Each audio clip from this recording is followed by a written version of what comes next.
You might be surprised to know that the most popular learning methods are some of the worst ways to learn something. In this video, I'm going to share a summary of the book Make It Stick, and then share 8 tips on how you can learn and study correctly. Let's get into it.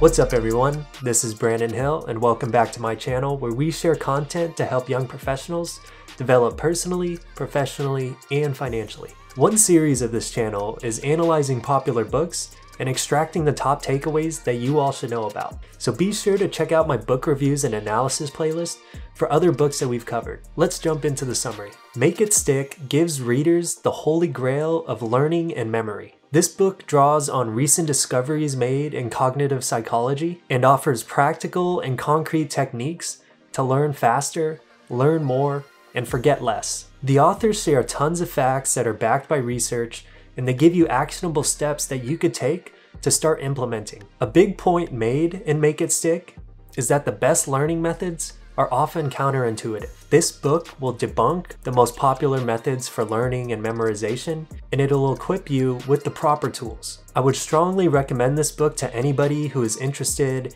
in learning more effectively and more efficiently and using their brain to their full capacity. You could be a student or a professional that's studying for a certification, or maybe just a lifelong learner. But this book could help anybody out. If you want to read Make It Stick, I'll put a link down in the description where you could access the book. And if you want this book for free, I'll also leave a link to a 30-day free trial to Audible where you could sign up and have one free download. Let's get into the 8 tips now. Number 1 is to avoid ineffective learning methods such as highlighting, underlining, and rereading notes and texts. So some of the most common study strategies out there include highlighting, underlining, and rereading over and over again. The authors of this book state that although these are the most popular methods, they are some of the least productive methods. Highlighting and underlining are passive forms of learning and don't result in durable memory. Rereading your notes in textbooks is also a form of passive learning, and it's extremely time consuming. The authors talk about that when you use these methods, you could actually deceive yourself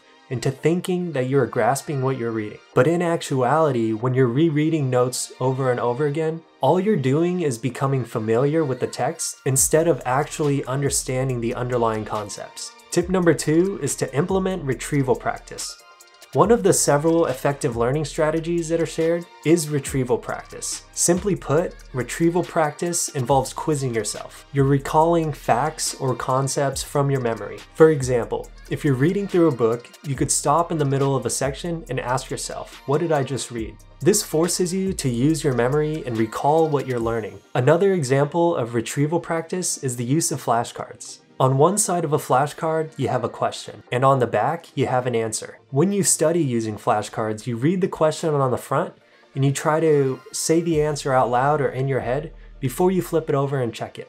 The book mentions 2 profound benefits of retrieval practice. One is that it tells you what you do know and what you don't know, and therefore you know what to study and focus on. Number 2, recalling what you've learned causes the brain to reconsolidate a memory, which strengthens its connection to things that you already know, and it makes it easier to recall it in the future. So basically your memory is becoming better every time you do it. Tip number 3, embrace effortful learning and stay away from easy learning.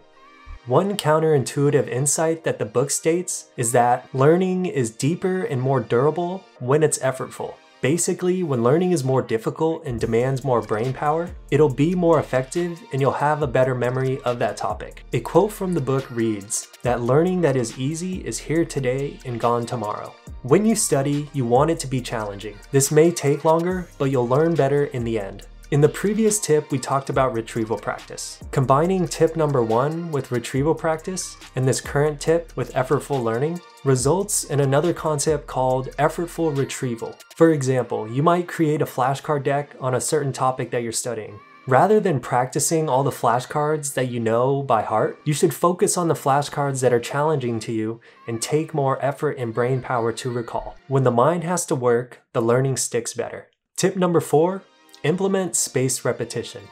Spaced repetition is a studying technique that involves repeatedly reviewing information that you want to memorize at gradually increasing time intervals. The objective is to review material just as you start to forget about it. You practice spaced repetition by studying something multiple times while progressively increasing the time between each session. Imagine that you have 15 financial formulas to memorize for a test in the future. You would start by studying all 15 of those formulas on day 1. After the first time you study the formulas, study again the next day. Then study the formulas 4 days later, then again 7 days later, and so forth until the information is permanently stored in your long-term memory. Spaced repetition works because the periodic practice allows for a little bit of forgetting to happen. This little bit of forgetting is good because when you practice again, it will be more difficult for you to retrieve that information. That's where the effortful retrieval comes in that we just talked about. The retrieval routes of the pathways in your brain will strengthen and the material will crystallize in your memory.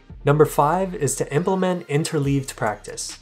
So it turns out that practicing a single concept or skill over and over again until you have it down isn't as effective as mixing up your practice and varying it with other types of different but related problems. To help illustrate what this means, the authors give an example of studying geometry. If you're studying geometry, you shouldn't just practice a bunch of problems that have you calculate the area of a pyramid. Instead, you should interleave your practice, and you could do this by studying a variety of geometry problems. Instead of just working on practice problems where you calculate the area of a pyramid, you can mix up other types of problems such as calculating the area of a sphere, or a cube, or a rectangle, and mixing it all together, and having those problems shuffled. By mixing up the problem types that you work on within a subject, you'll become better at discriminating between one problem type and another. When given a problem, you'll be better equipped to tell what type of problem it is and how you should tackle that problem. And this is beneficial because this is how you would encounter a problem in real life